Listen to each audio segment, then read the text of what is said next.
Whenever you experience fear, and especially when a fear that just kind of, there can be situational fears. You're going to a job interview for the first time, you're asking somebody out, some encounter with an unknown often generates some kind of fear in human beings.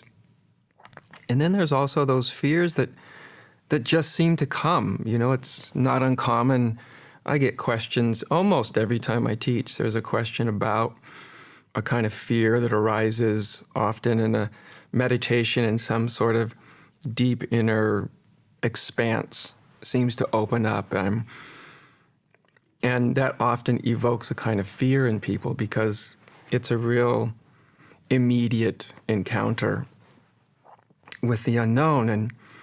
And one of the first things, however we experience fear, one of the first things we lose touch with is the actual moment, right? So outside of a situation, let's say, that might be threatening, where you want to feel fear to motivate you to respond and to act very quickly. But the other kind of, so many of the other psychological fears is, if you've ever noticed when you just have sort of fear arise, you may not even know why. You might know why. But often we kind of go into this state, we kind of focus on the fear, and the fear kind of starts to have its own life. Our mind may put images in our minds. We often start thinking thoughts that themselves produce more fear. And so what we lose connection with often when we feel fear is the immediacy of the concrete reality of the moment. And it's a great suggestion. I mean, I've made a suggestion similar to this and using my own language, but I like the simplicity of this. Is just, I am safe in this moment,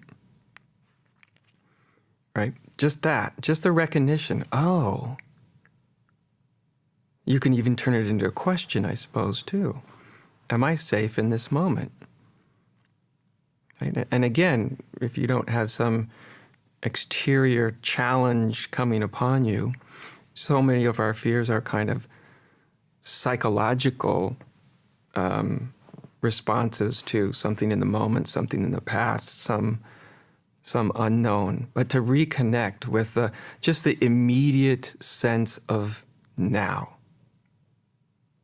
is a real antidote to fear.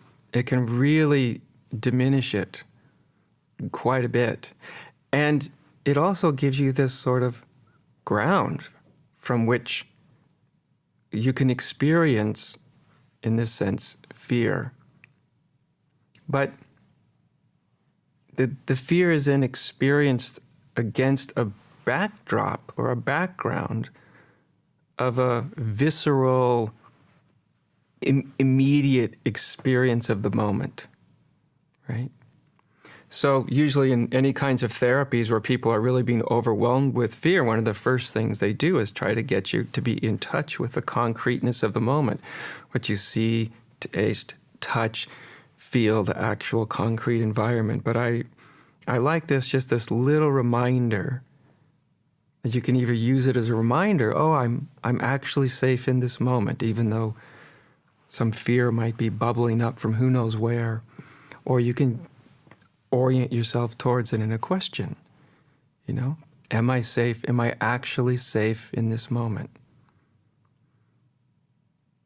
And if it's not a fear that's being generated by some threatening outer circumstance, then you'll notice, oh, I'm not actually being threatened in this moment, that I'm actually safe. And because that's what we lose connection with. Often, as soon as we feel fear, we can lose connection that we may actually be safe. We may actually be completely okay, right? If we just connect with it. And it allows the experience to sort of move through our system too and release itself.